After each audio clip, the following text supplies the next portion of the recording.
When I leave the biggest job in the country.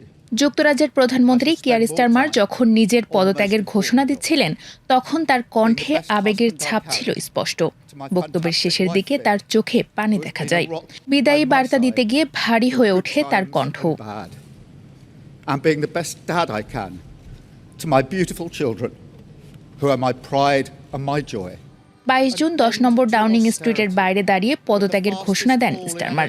এ সময় তিনি বলেন, লেবার পার্টির নেতা এবং প্রধানমন্ত্রী দুটি পদ থেকেই সরে দাঁড়ানোর সিদ্ধান্ত নিয়েছেন। স্থানীয় নির্বাচনে দলের হতাশাজনক ফলাফলের পর দলের ভেতর থেকেই তার নেতৃত্ব নিয়ে প্রশ্ন উঠেছিল। পদত্যাগের মাধ্যমে সেই প্রশ্নের জবাব দিলেন তিনি। স্টারমার বলেন, তার দল লেবার পার্টির নতুন দলীয় নেতা নির্বাচিত না হওয়া পর্যন্ত তিনি প্রধানমন্ত্রী হিসেবে দায়িত্ব পালন করে যাবেন। রাজা তৃতীয় চার্লসের সঙ্গেও কথা হয়েছে। সুশৃঙ্খলভাবে ক্ষমতা হস্তান্তর করতে সর্বোচ্চ চেষ্টা করবেন। পাশাপাশি তার উত্তরসূরিকে পূর্ণ সমর্থন দেওয়ার অঙ্গীকারও করেন।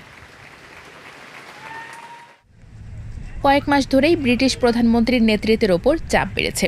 19 জুন প্রতিদ্বন্দ্বী অ্যান্ডি বার্নহাম পার্লামেন্টের একটি আসনে উপনির্বাচনে বড় ব্যবধানে জয়ী হলে হঠাৎ করে চাপ আরও বেড়ে যায়।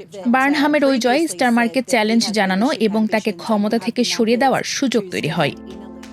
2024 সালের নির্বাচনে মধ্যপন্থী বাম ঘরানার লেবার পার্টিকে নিরঙ্কুশ বিজয় এনে দেন স্টারমার।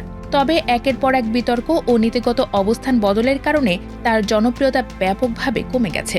এতে অনেক ভোটারের মধ্যে এমন ধারণা তৈরি হয়েছে যে জীবনযাত্রার মান উন্নয়নে নিজের দেওয়া প্রতিশ্রুতি বাস্তবায়নে তিনি সক্ষম নন।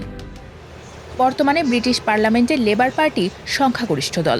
তাই নতুন প্রধানমন্ত্রী নির্বাচনের আগে দলটিকে নতুন নেতা নির্বাচন করতে হবে। স্টারমার জানিয়েছেন, নেতৃত্ব পরিবর্তনের একটি সময়সূচি নির্ধারণের প্রস্তাব দেবেন এবং আগামী 9 জুলাই থেকে নতুন নেতা নির্বাচনের জন্য মনোনয়ন গ্রহণ শুরুর কথা বলবেন।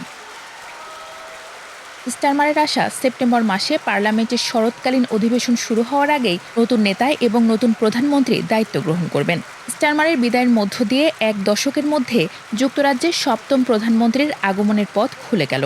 প্রশ্ন এখন একটাই, কে হবেন লেবার পার্টির নতুন নেতা আর কে বসবেন 10 নম্বর ডাউনিং স্ট্রিটের সেই বহুল আলোচিত কার্যালয়ে?